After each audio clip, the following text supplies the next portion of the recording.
क्या मुसलमान हिंदुस्तान में सुरक्षित है? बहुत टफ स्थिति है एंड एज अ मुस्लिम बोल रही हूँ आज भी ये कि आसान नहीं है। आज भी अगर मैं एक घर किराए पे लेना चाहती हूँ तो मुझे कोई देगा नहीं, दिल्ली जैसी शहर में भी। क्या आपको भी कभी ऐसे फेस करना पड़ा है? रोज ढूंढ रही हूँ, घर नहीं मिल रहा है। क्या बात कर रही हैं? रीजन यही है कि मुस्लिम है। अरे आप अहमद पटेल की बेटी हैं? मेरी माँ को नहीं मिला घर 2 साल पहले, जब हम 23 मदर टेरेसा क्रेसेंट वो तो मुझे कहानी याद है, आपने पहले भी बताई जी। पर आज भी तो कांग्रेस पार्टी का इतना बड़ा चेहरा है। जी, इसीलिए एक तो पॉलिटिकल, दूसरा मुस्लिम।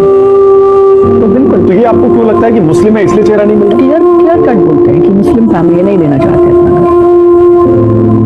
तो आप ये समझ लीजिए कि अहमद पटेल की फैमिली, दिल्ली, पॉलिटिक्स, तो अगर हमारे साथ ये होता है तो आम मुसलमान को क्या फेस करना पड़ता होगा। आप ग्राउंड पे जाइए, ये आपने रैपिड फायर किया बट मैं इस पर बोलना चाहती हूँ कि जब हम ग्राउंड पे जाते हैं, मुसलमान गांव में जाते हैं, बहुत तकलीफ में हमारे कांग्रेस के कार्यकर्ता जो है, कांग्रेस के कार्यकर्ता, नॉर्मल कार्यकर्ता, एक तो कांग्रेस ऊपर से मुस्लिम, उनको फंक्शन नहीं करने दिया जाता है। उनके ऊपर दबाव जितना है, उनके बच्चों को नौकरी से निकाला जाता है। उनको अगर वो मेरे साथ फोटो में दिख गए तो डरते हैं कि भाई हमने आपकी सभा में मदद करी, हमारे घर पे अभी कुछ नौकरी जाएगी, बच्चे का स्कूल एडमिशन जाएगा, कुछ ना कुछ जाएगा, इस तरीके का दबाव है। तो आसान नहीं है। मैं गुजरात की बात करूँ, यूपी वगैरह में तो और भी बुरा हाल है। गुजरात में तो